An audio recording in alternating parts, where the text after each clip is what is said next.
And the warmest greetings to all of you. I'm Jeffrey Daugherty, the Christian Whistleblower. Welcome to the Christian Whistleblower channel. We're glad to have you here. Coming to you live from an undisclosed location deep in the heartland, coming from our heart, from the heartland to yours. That's the hope. Don't worry, I won't subject you to the Betsy Ross flag the whole show, because I know that some of you don't like that. That's okay. You'll get over it. And if you really don't like it, you can always go somewhere else that doesn't have that flag, right? It's totally up to you. And it's funny, I just put some stuff on my Facebook about respect for veterans, and I got so many people that can't be respectful to veterans. And it's really nice because it's a great way for me to be able to clean out my friend list. So if you can't be respectful to veterans, then you can't be my friend. So if you got unfriended from my Facebook, now you know why. And there was a few of them, I got to tell you.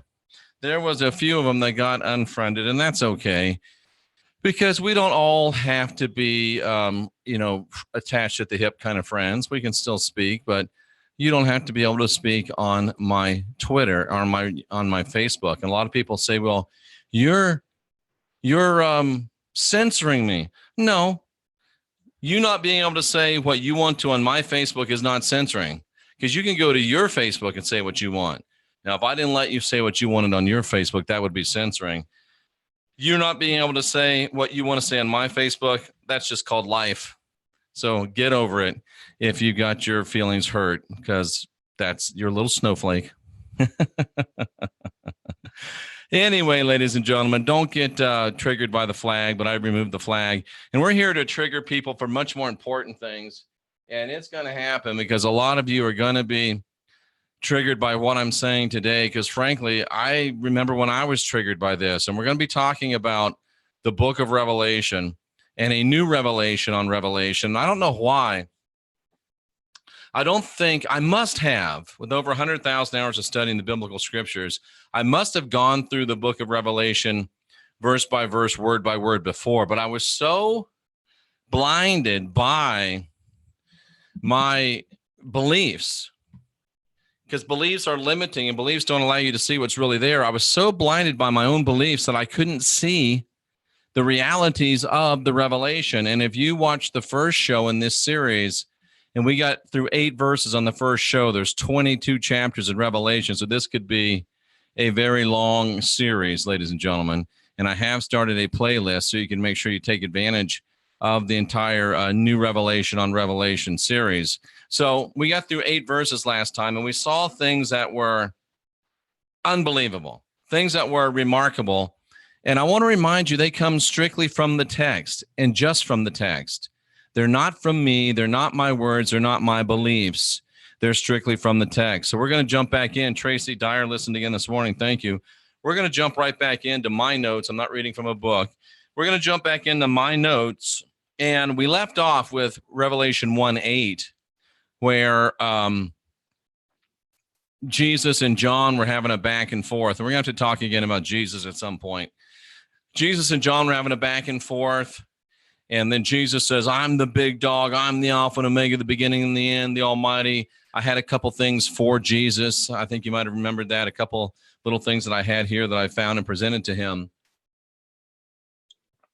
So that's what I think about this Jesus, who is a mixture, who is a lie, who is really the plastic mix master, Jesus Christ. So let's look at this. And that's both of those are bad terms. We're going to get into them again right now. I, John. And we're going to talk about who John was, and that's going to blow your mind. I, John, who am also your brother. What does that word brother mean, just for shucks and grins? I, John, your brother. Oh, shit, he's talking to Jesus at this point. A member of the same religious community. So not necessarily a dude. It's from Alpha. What's Alpha mean? The first letter of the Greek alphabet. Brother, brothers, brothers, a brother.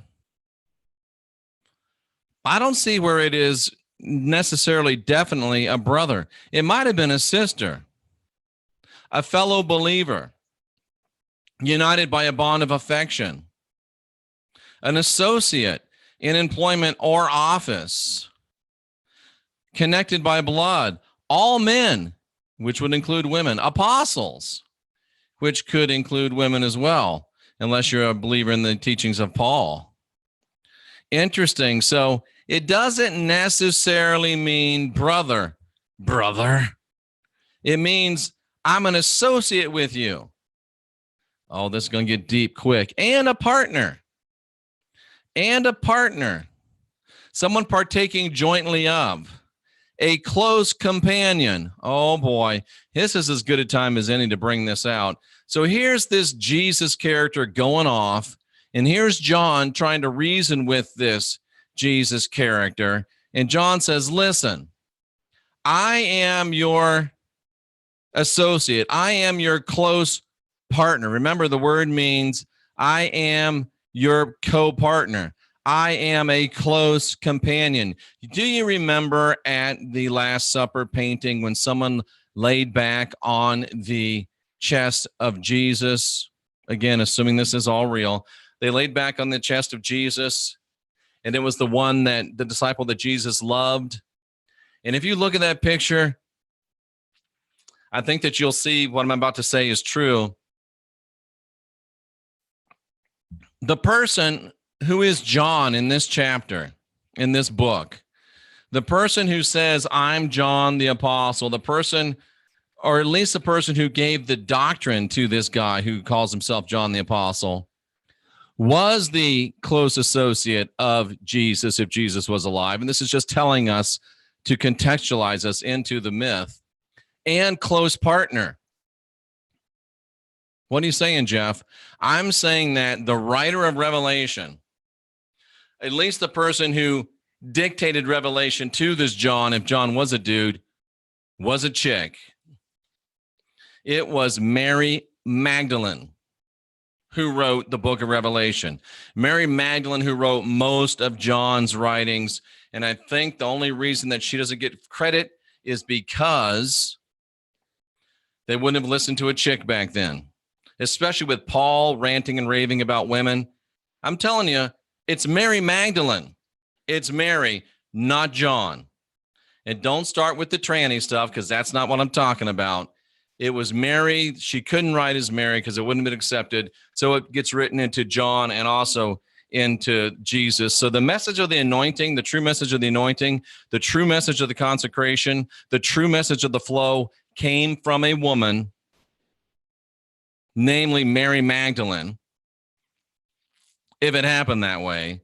But it's just to show us metaphorically, whether you believe they were real people or not, we learn from sacred femininity. We learn from sacred masculinity. Dan, thank you. Dan says the mailman's delivering a revelation. I am. So John, the brother and the partner, or Mary, the very close associate in tribulation. What's tribulation? And whose associate was she? In persecution, in affliction, in distress, in tribulation. She's a partner and a partaker in tribulation. A partner or partaker in tribulation and in the kingdom, the sovereignty, and the royal power. Wow. And she's our partner in what? Perseverance, enduring, being steadfast. So wait a second. Maybe she's not saying that she's Jesus' partner at all. Even though that illusion, that metaphor, and not illusion, allusion, that metaphor helps us realize, oh, this was Mary writing this, not John. Partner, brother, oh, we get it. So, wow, it was Mary writing, not John. But yet Mary's saying, listen, cousins, brothers, partners, I'm your partner in this tribulation that you're going through. I'm this partner in this kingdom that we're building, and I'm your partner in perseverance. And it's deeper than that, because watch this. What else is tribulation? It is persecuting. It is afflicting. It is distress. It is tribulation. It's putting pressure on. It's challenging. So guess what, ladies and gentlemen? And I'm not showing you this. Dag nabbit, I hate it when I do that. I am, and you are right now, putting tribulation on plastic Jesus. We are fulfilling prophecy right now because we are putting affliction on the plastic Jesus lie. We're putting distress on the plastic Jesus lie. We're putting plastic Jesus in the fear and guilt control matrix through tribulation. We are applying internal pressure, and we are leaving him without options because we're taking away his ability to lie, cheat, steal, and dominate anymore. We are against the tribulation. We are against the kingdom building. We are against the perseverance that is in Jesus. We are giving him tribulation. We're building the kingdom that's not his, and we're persevering in the very face of this plastic Jesus, in the very face of this fake plastic Jesus. And the only reason that John/Mary was even on the island of Patmos in jail was because of the word of the true God, Theos, the true God, was because of the word, the message and the speech about the true God, and telling the truth about Jesus, giving legal testimony that Jesus wasn't real, that he was fake. That's why John/Mary was in prison, because he/she, and I don't mean he, she, was telling the truth about the gospel, the good news, the flow, the anointing, the consecration, and giving legal testimony that Jesus is a fake.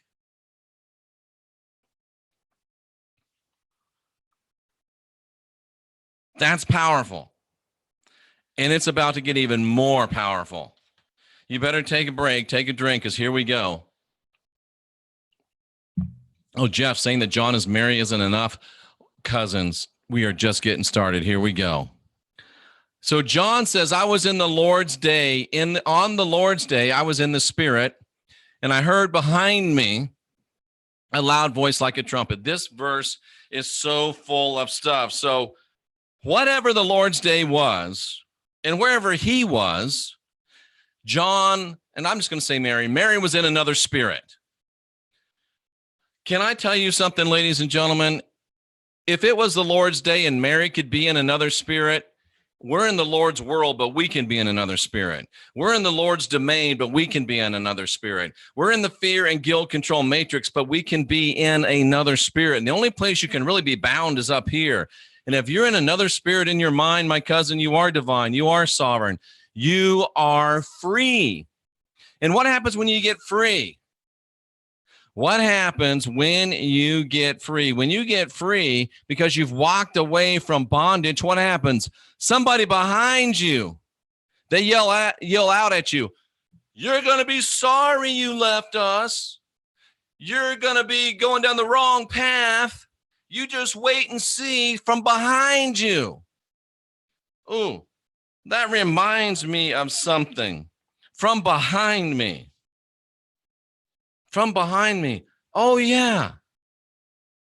There's a verse that says, Satan's behind you. Get behind me, Satan. For your interest lies not with the true God, but with man. Oh, it's a clue. Satan's behind you, and here comes this voice of Jesus from where? From behind you. And if you don't believe he's dead, and if you don't believe he's a lich, it's a voice like a trumpet. Remember the last time we saw trumpets in 1 Thessalonians 4:16 and 17? When the dead liches in Christ rise first. You got the lich himself, and then it's the Lord of liches, and those liches are coming back to try to take us down. And it was a trumpet that would raise the liches. It's another illusion and another reminder. Jesus is a lich. He's leading an army of liches, and he wants you to be in his lich army. He wants you to be liches, bitches. Don't fall for it. Don't fall for it. And it's loud. It's a trumpet. What did it say that the Spirit was Oh, yeah, a still small voice, a gentle knowing. But not this, it's a trumpet. It's behind you. It's Satan. Jesus is Satan, ladies and gentlemen. And John says, listen, I'm here in prison. Mary says, I'm here in prison. I've been doing the word. I've been telling the truth about Jesus.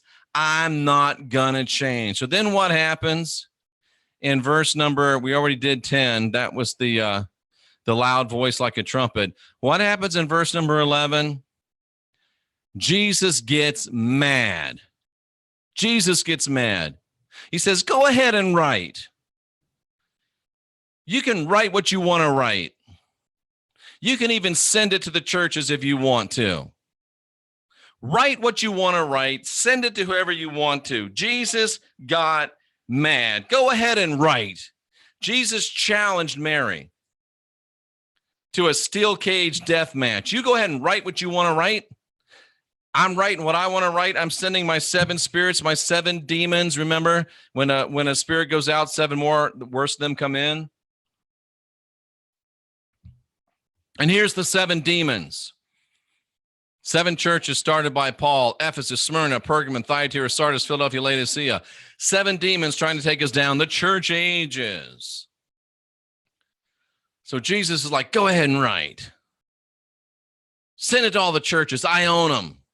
I'm going to take you down. And I like Mary because Mary just stood there, Mary, quite contrary. She just stood there. He's ranting and raving. And she didn't even turn around until after he got done with all his ranting and raving. And if you don't think that he was really ranting and raving, watch this verse. Because again, in verse 12, you're reminded that he was behind you, Satan behind you speaking. Satan behind you challenging. And look at the word that's used. Look at the word that's used. There was a voice. It was a sound. And guess what it was like? It was speaking to her, speaking to John, speaking to Mary, talking, chattering. Chattering.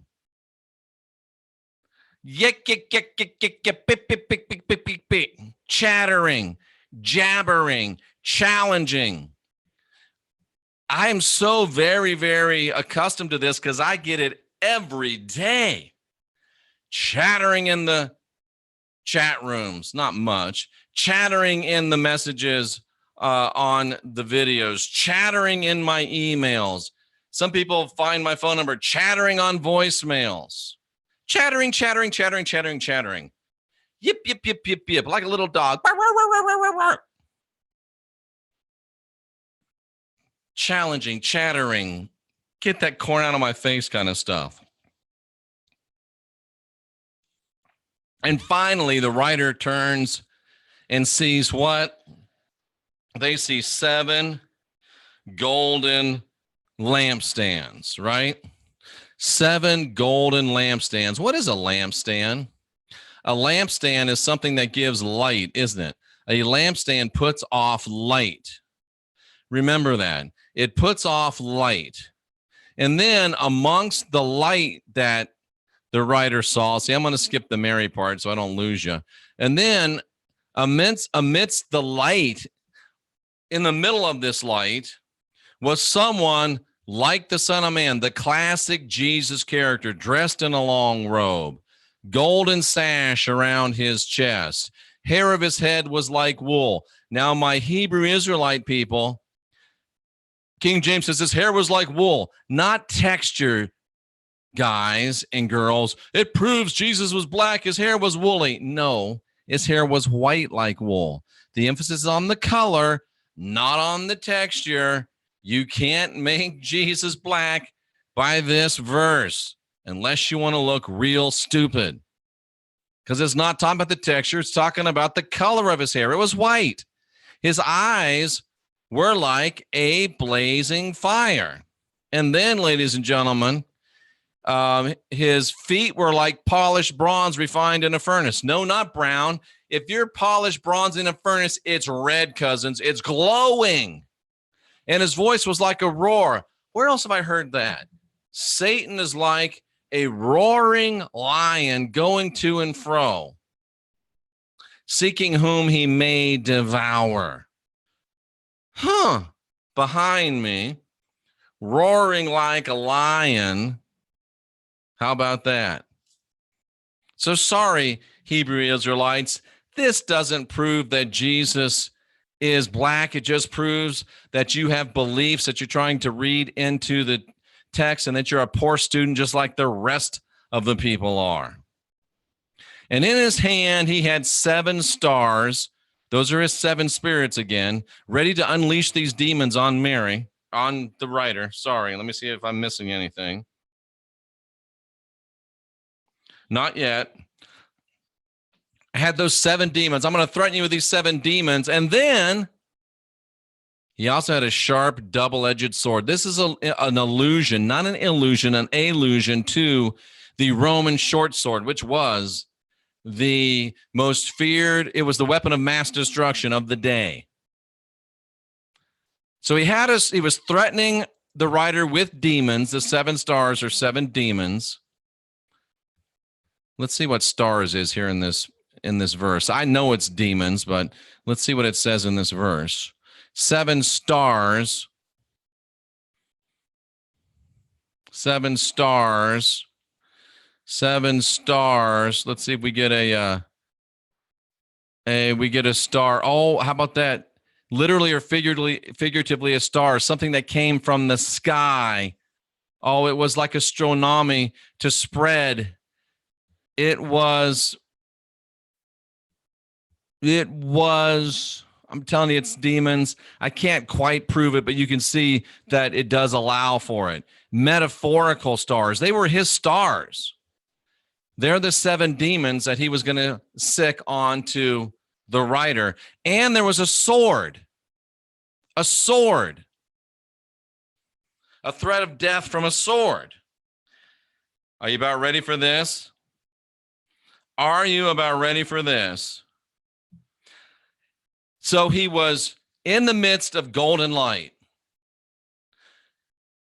His sun was shining. He was like the sun shining at its brightest. So bright, so luminous, ladies and gentlemen. Can I direct your attention for one moment to another verse? Just for one moment. Catch your breath while I go to this. And some of you already know where I'm going. Catch your breath a minute, because this is going to blow you away. You've never seen this before, but get ready, because here I come. As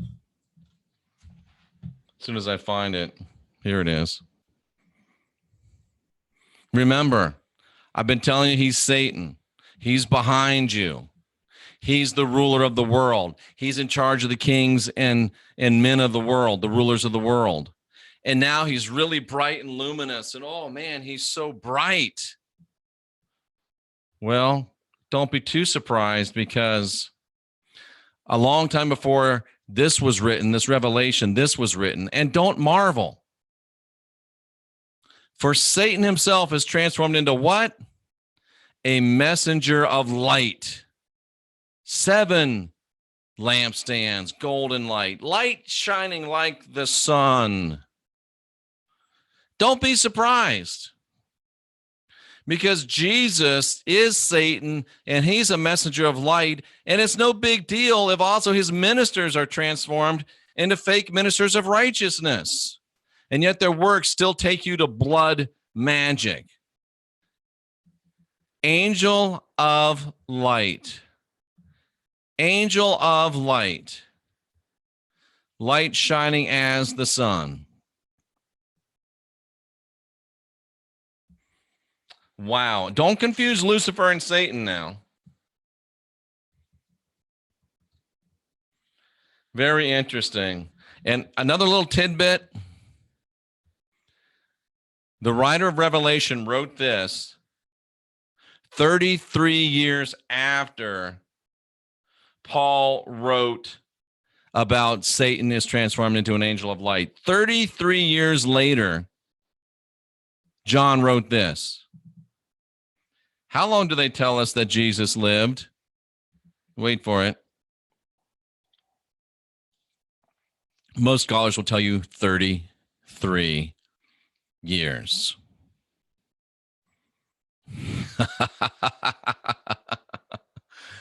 Oh my, this is really good stuff. Mark Center Saint says, interesting number. Tracy Dyer hits 33 right on the head. But watch this. Now, I want you to pay attention to this because this is very, very important. You're going to call me crazy. You're not going to want to believe me. But watch this. He has a double-edged sword. And then watch this.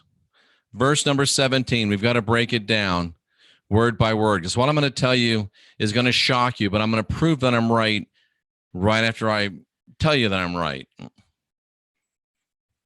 See, I'm very polite. I'll tell you that I'm right, and then I'll prove that I'm right, at least in this occasion. Well, I got a good workout today, good training. So watch this. When I saw him, the writer turned around and beheld. Finally, the writer wasn't even giving him the time of day. The writer turns around, and he had the sword. I'm going to pantomime this for you. Jesus has the sword. The writer turns around. I mean, if somebody's behind me and they've got a sword, I turn around.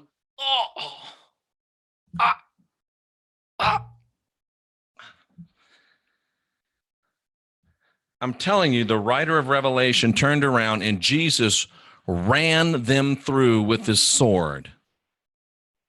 They turned around and Jesus ran them through with his sword. He killed the writer of Revelation. I fell at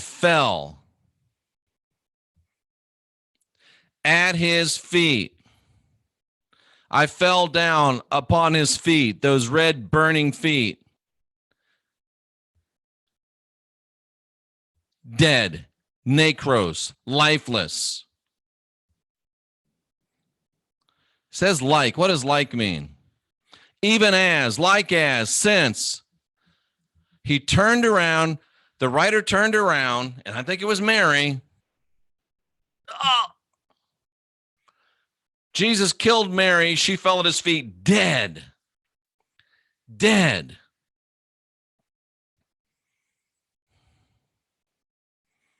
And then what did he do? He talked crap. I'm the first and the last. This is just thrown in. This doesn't make sense. I'm the first and the last. I'm the living one. I was dead. Now I'm alive. You're just dead, bitch. I hold the keys of death and Hades. And he probably took his sword and wiped it off on her tunic, because that's the kind of horrible being that he is. He ran Mary through with a sword. Remember how I talk about how, I didn't show you that. Let me show you that. He ran her through with a sword. Did I show you the part about dead, falling like dead? Well, you can look it up. You know how to use Bible Hub.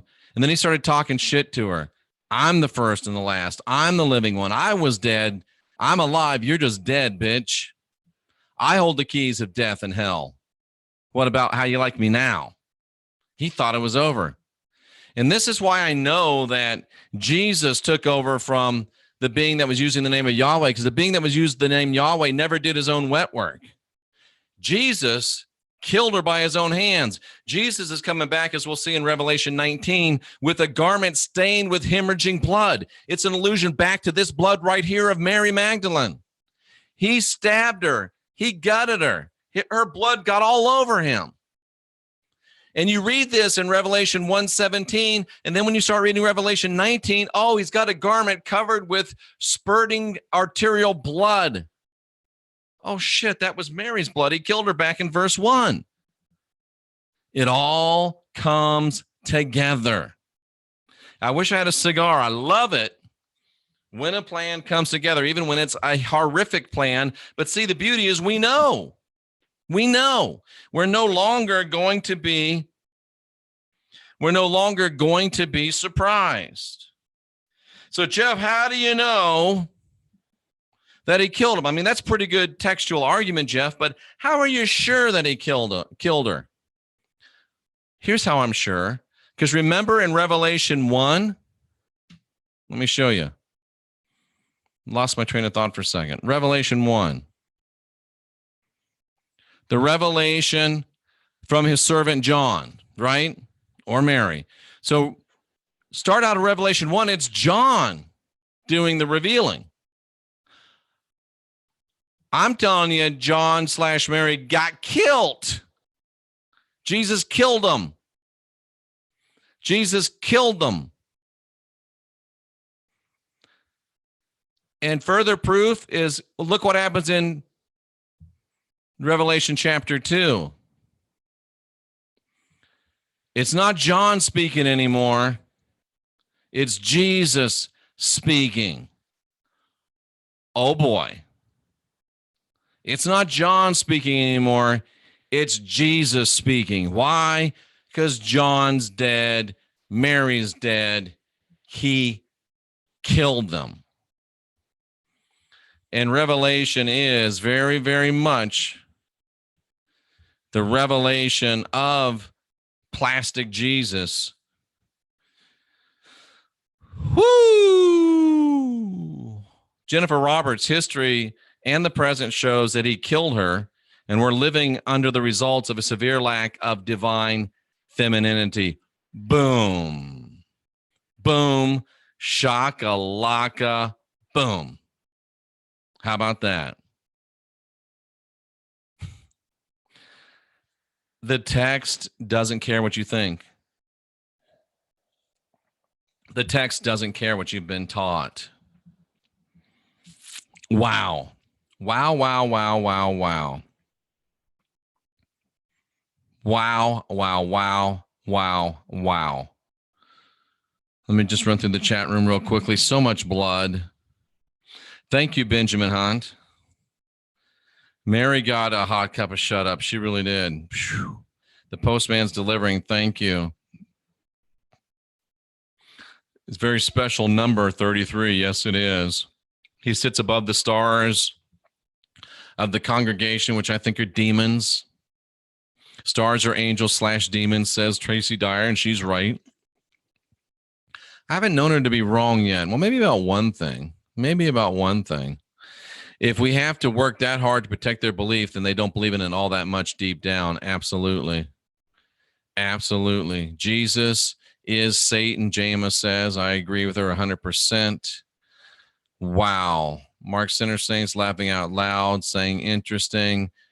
Let the monkeys fight it out. That's interestingly put. The Roman Church could have hidden her identity, did hide her identity. Absolutely. So there you go, ladies and gentlemen.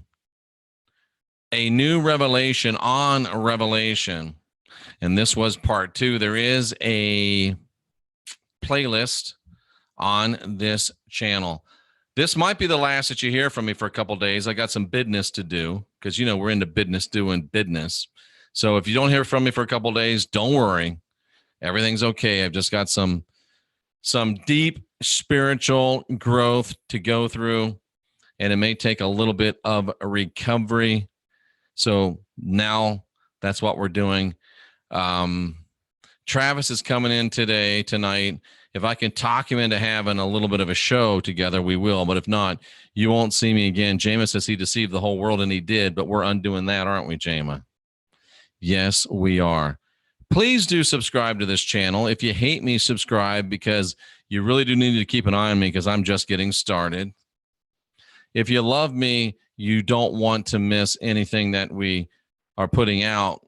So subscribe and make sure you hit the bell. That way you won't miss any heresy, or you won't miss anything that's helpful and benefits you. So there you go, ladies and gentlemen. New revelation on the book of Revelation. You know what? Some things don't need to be new. They just are, like the fact that we're the last generation of real humans. And we know that winners, ladies and gentlemen, write the history. So if we don't win, No one will ever know what we did. But there's a solution. We can start today winning, winning, winning, so that tomorrow we can join together and write not only a better history, but a better future for all beings in this universe. I'm Jeffrey Daugherty, the Christian Whistleblower, and I just have one question for you. Who's with me?